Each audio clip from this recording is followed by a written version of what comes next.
Maaga ko naman sinundo si Shanti dahil pabuhos na naman ang ulan. Bago nga kami umuwi ay sumaglit muna kami para bumili ng aming hapunan. Wala pa nga kami naisip na hapunan pero nadaanan ko tong papaya ay naisip ko na magtitinol na lang. Gusto mo yun? At dahil malapit na ang Valentine's, nakita niya itong mga candy at pangregalo sa Valentine. Binilan ko na nga rin siya para hindi na siya mag-iyak. Salamat, Mama. Kaya nga pala kami nandito ay naubos na yung kinakain niya tuwing almusal sa umaga. Kaya naman pinakuha ko lang sa kanya kung ano lang yung mga kinakain niya.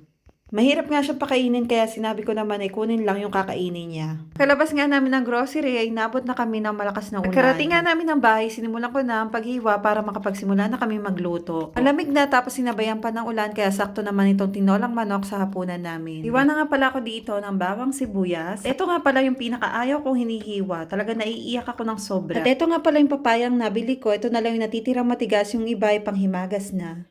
Dahil wala nga ditong dahon ng sili, ito na lang ilalagay ko pandagdag sa gulay. At syempre, di mawawala ang chicken wings na favorite namin ni Shanting, part ng manok. At muntikan ko na nga pala makalimutan itong mga luya dahil sa sobrang liit ay hindi ko nakita sa plastic. At dahil sa sobrang liit nga ay konti na lang nailagay ko. Tingnan nyo naman tong papayang nabili ko. Berde siya, matigas sa labas, tapos nung hiniwa ko ay malambot na siya, tapos medyo hinog na. Hiniwa-hiwa ko na nga lang ito ng malaki para hindi na siya madurog paglagay ko. Dahil nga sobrang lambot, ilalagay ko na lang siya kapag malapit na maluto. Luto na tayo. Ang sibuyas.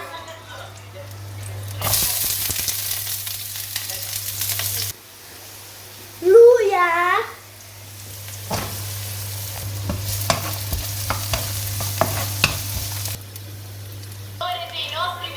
Ginger powder. At dahil konti nga lang pala yung luya na hiwa ko ay naglagay na lang kami dito ng ginger powder. Ano? Kuko.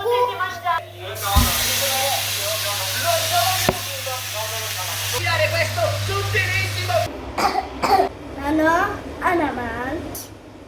Bukas, lilipad na kami. Dayan, taindan, mane, na tubig.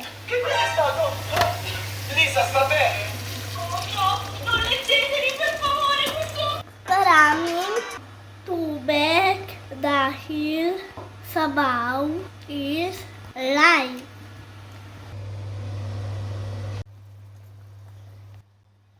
Asin, chicken cubes. È buono, mamma, assaggiare. Paminta, papaya.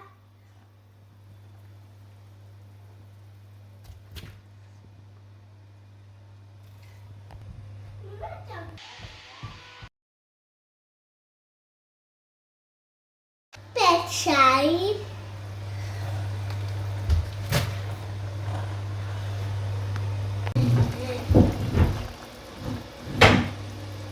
Mami, fai veloce!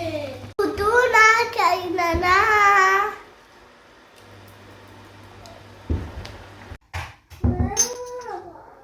Kain po tayo.